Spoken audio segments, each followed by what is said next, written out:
I want to talk to you guys specifically about the atmospheres which allow bosses to stalk their employees, which is really serious.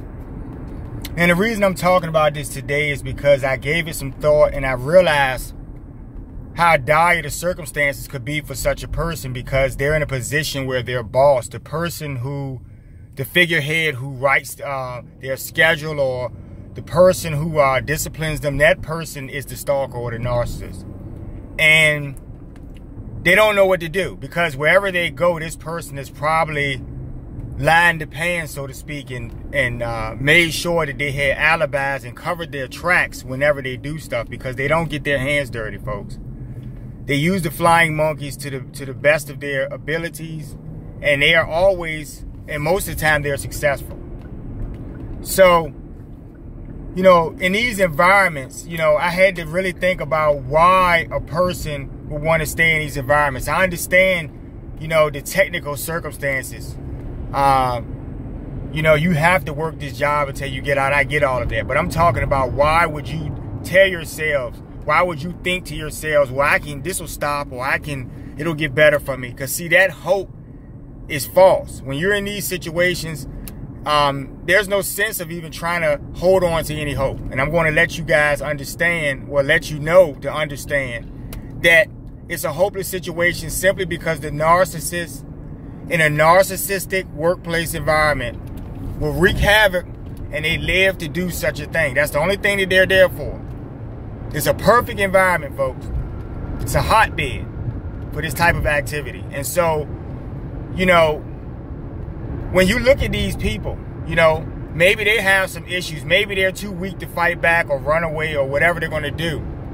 And it starts with that type of action to get any type of good, positive results. You're going to have to start doing something. You know, it's really important. You know, but sometimes when in these situations, it gets so serious.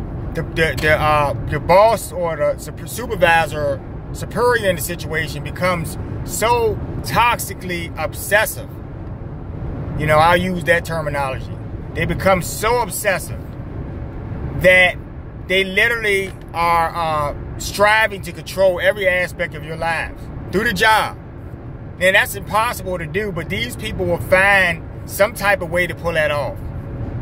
And you'd be amazed at how they can pull these things off. Like I told you, I gave you examples in other videos about them calling you at home or something, or not allowing you to go to a funeral, and just little things like that. You know, but then they advance into actual physical stalking, where they may appear everywhere you go in your work spot. You can go to the bathroom, they'll show up, you know, around the corner or something. They're everywhere. They're watching you at lunch. You know? Now, it gets really interesting when there's a team of stalking narcissists, which are all of your bosses in some cases. And this is for the people who work the jobs, who may not necessarily work by themselves, just in any particular industry or something, factory, or, you know, maybe food service, or wherever.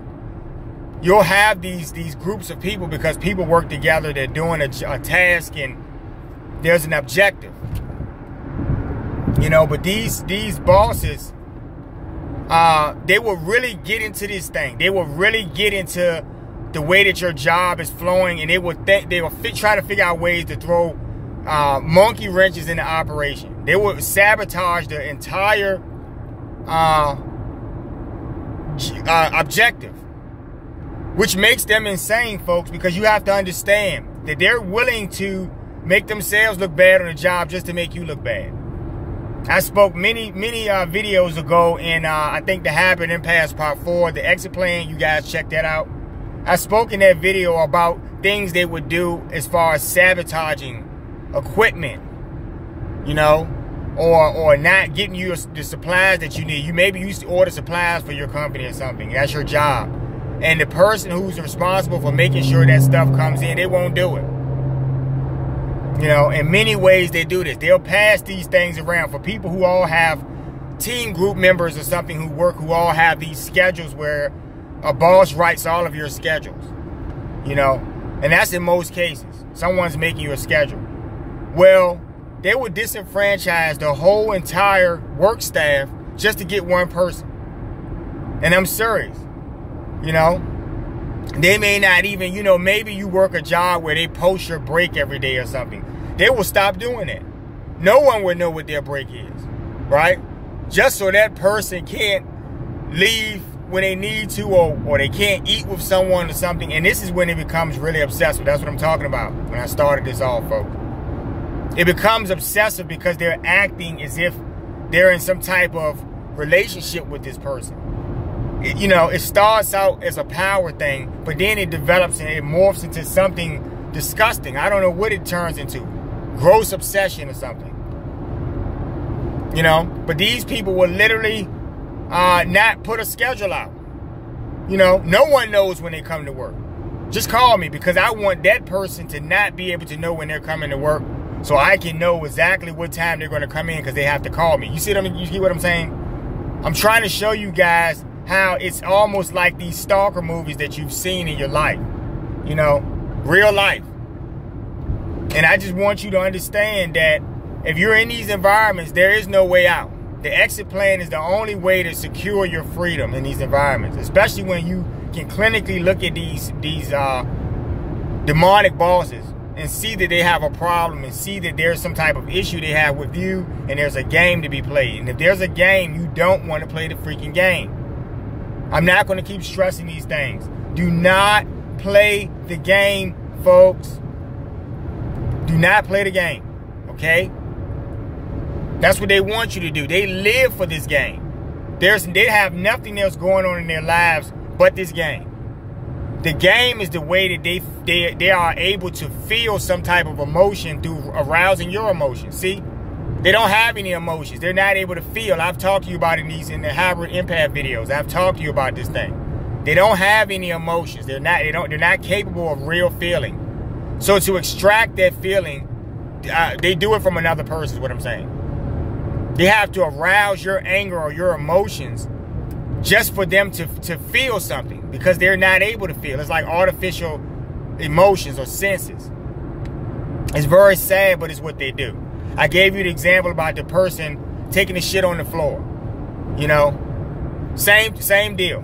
This person wanted attention so badly that they were willing to take a shit on the floor and get that type of reaction from the person that they were looking for, because I think they took a shit in front of this person's locker at work or something.